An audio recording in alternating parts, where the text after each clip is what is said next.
Some of the best predictions in alpha comes from the places you would least expect, like coming from me, the dude of crypto. I pronounce words wrong, I'm brash, and I will call you out. That is why you should never judge a book by its cover, and judge them by understanding the person behind that cover. So are you ready to dive deep into the pages of Tyler?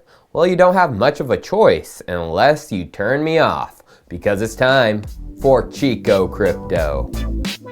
So let us begin with that big old crypto, Bitcoin. After an extremely bullish start to October, it started to slide yesterday from the 55.5K high down to just below 54K. So is this a big crash, the big dip I've been saying would come this entire week?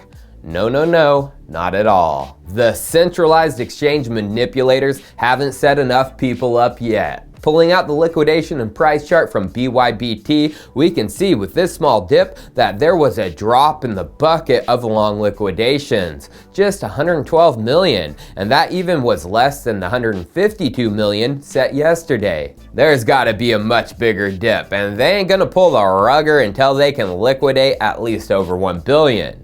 Because if we go back to September 18th, BTC dipped from around 48,000 to around 44,500, a crash of 3,500, which netted the exchanges 1.15 billion in long liquidations. And then, like I showed yesterday, September 5th, when the price crashed from 52K down to 46K, a crash of 6,000, it netted them 3.2 billion. So expect the unexpected? Well, in my Tyler Analysis TA opinion, there will be a big old dipperooski between $3,000 to $6,000. Remember, when the cards are known by the exchanges, aka leverage traders' liquidation levels, they cannot resist pulling that rug. So when is it coming? Well, I think there are two possible scenarios, and one is more likely. The first scenario is it could come soon, and we would have a big crash from the current level as of yesterday, 54K, all the way down to 50K. Why do I slightly think that this could happen? Well, if you didn't know, 50K isn't a number of resistance. We have blown through it pretty much every time the price has gotten near this year.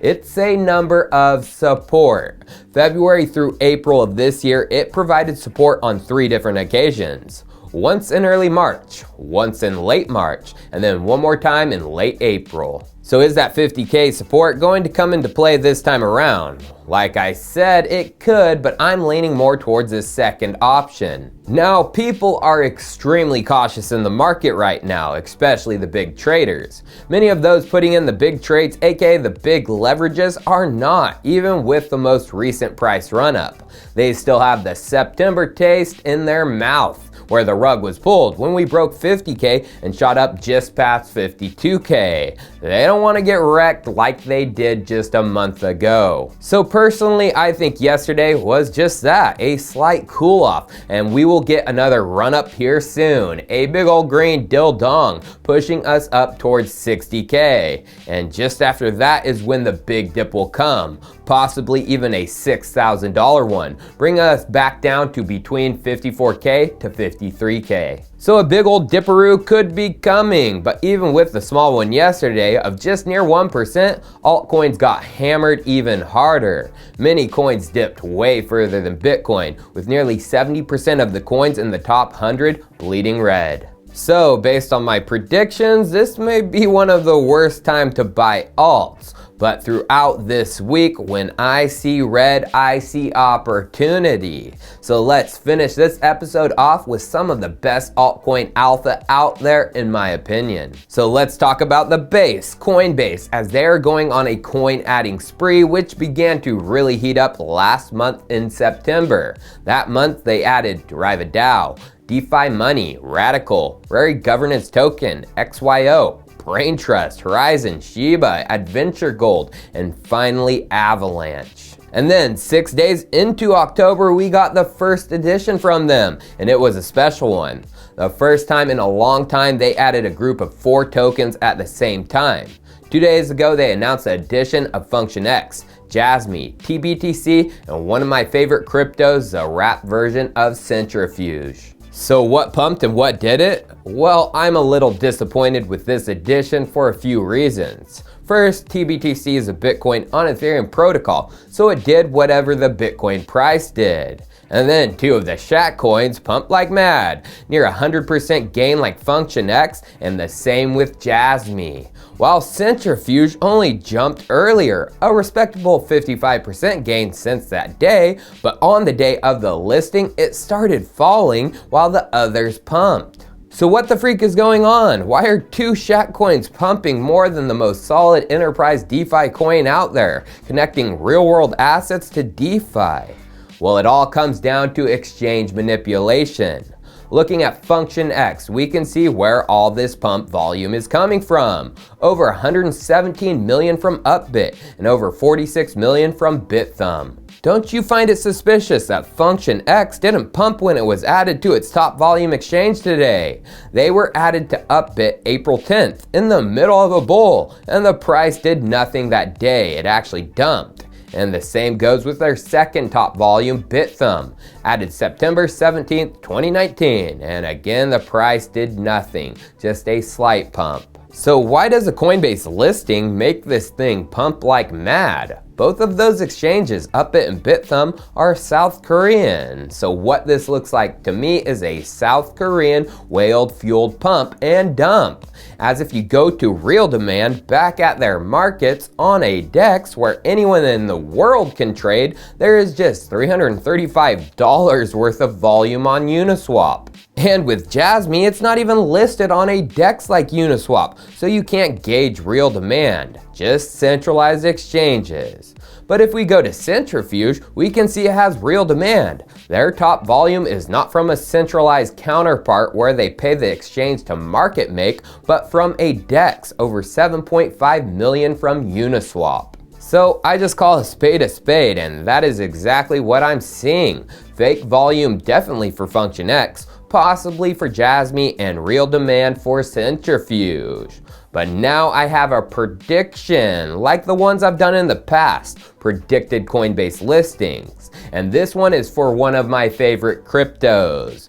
But first, it's time for a sponsored segment of this video, brought to you by the team at Rubic. And like always, the details of our agreement can be found below. We first met Rubic last month in a previous sponsored segment, so let's do a quick refresher, then see what they've been up to. So let's face it, performing a cross-chain swap in DeFi is a bit of a headache, a multi-step, multi-transaction process that even DeFi users find frustrating. Well, Rubic has changed the game. They are crypto's first official one-stop shop, a decentralized trading platform that's building bridges between blockchains and leverages a multitude of AMMs across 6 blockchain networks and growing. Their most revolutionary feature is the custom cross-chain routing solution that utilizes their RBC token that acts as a universal bridge between blockchains. This finally allows traders a seamless, one-click cross-chain swap solution between 2 different blockchain networks without using a bridge. That's interoperability, baby. You heard me right, trade a token, nearly any token you want from one blockchain network for another token you want on a completely different blockchain network. And it's live, it works, it's super simple. Cross-chain swaps are currently available for over 7,500 tokens tradable between Ethereum, Polygon, and BSC. So check out my previous video with Rubic for an in-depth review and see a live trading example. But now let's get to the juicy stuff. What have they been up to recently? Well, they've been busy building more integrations and recently finished integrating Uniswap v3, bringing with it nearly 2 billion in TVL, nearly 1 billion in daily volume, along with an expanded selection of tokens to trade. They've also recently completed an integration with the 0x protocol. 0x even goes as far to recognize Rubic as an official partner on the 0x website. These new integrations now give users access to more than 50 DEXs, offering more liquidity sources with access to better rates, all located on one platform, the Rubic Exchange. They also updated their roadmap and announced that they are fully integrating 4 additional blockchains into the Rubic Exchange by the end of Q4. Currently, Avalanche, Moonriver, and Phantom are the new blockchains chosen. One more to go. Who could that be? Take your guesses, but Avalanche is already in motion, and they plan on being fully integrated by mid-October. The first step is integrating the three main dexes, SushiSwap, Pangolin, and Trader Joe, along with creating a token bridge so users can begin trading and making instant swaps on the Avalanche network directly from the Rubic exchange. The second phase will be connecting Avalanche to the cross-chain routing system, making Avalanche fully interoperable, token for token with Ethereum, Polygon, and BSC. In celebration of these new Avalanche partners, Rubic will be offering a gas refund promotion for users who complete cross-chain swaps on various Avalanche platforms. And they also just announced a Rubic and Avalanche meme contest you can take part in. So Rubic is redefining the DeFi economy by creating a platform where all the disjointed aspects of DeFi are consolidated into one really simple, easy to use interface, bridging blockchains together and helping traders save time and helping them find the best prices on trades. So make sure to visit the Rubic exchange and plug into the Rubic socials. All links for Rubic are down below.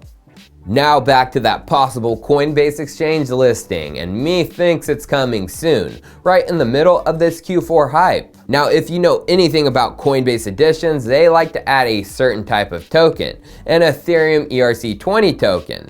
It's simple for them, the infrastructure is there and ready, meaning not much work for them to get a token live, thus saving them money. Well, last year in June, Coinbase announced the deployment of Coinbase Rosetta. And as we can see in the announcement blog, this is for connecting to exchanges that use Rosetta, aka connecting to Coinbase. It says, the Rosetta interface makes it easier to ensure compatibility with exchanges that use Rosetta and can dramatically speed up the time it takes exchanges to integrate with new blockchains. So this Rosetta is for chains that aren't Ethereum based, their own consensus and blockchain. And since Rosetta was released, many projects began integrating it into their platforms, building Cadena, Handshake, Mina, formerly Coda, and many others, including the Energy Web chain. So let's just take a look at the GitHubs for each protocol, specifically their implementation of Coinbase Rosetta. Taking a look at Handshake, their last commit to the specification came all the way back when it was announced, June of 2020. So more than likely not adding Handshake in the near to midterm. And then as we can see, the Mina protocol is actually way behind the master branch of Rosetta, and their last commit came to it back in September of 2020. So most likely not adding Mina anytime soon. Cadena's last commits are closer to today. They came on June 24th of this year, committing just 4 months ago. So in my opinion, they're more likely to be added than Mina or Handshake. But they aren't the most recent workers on a Rosetta implementation. The most recent one is the Energy Web chain. Checking out their GitHub homebase for Rosetta, it was actually worked on yesterday. And then clicking into Insights, we can see that there were 3 chores being worked on. One 3 days ago, updating the Volta specs to the latest Rosetta. 2 days ago, Docker. And yesterday, improved node querying reliability. So the question that pops into my head is, why is Energy Web all of a sudden working on Rosetta? Well, here's another thing I find interesting. One of the first Rosetta builders added to Coinbase, Filecoin, back in December of 2020 is also recently working on Rosetta. Just 5 days ago, their GitHub shows work being done. Is all I have to say. Cheers, viewers. I'll see you next time.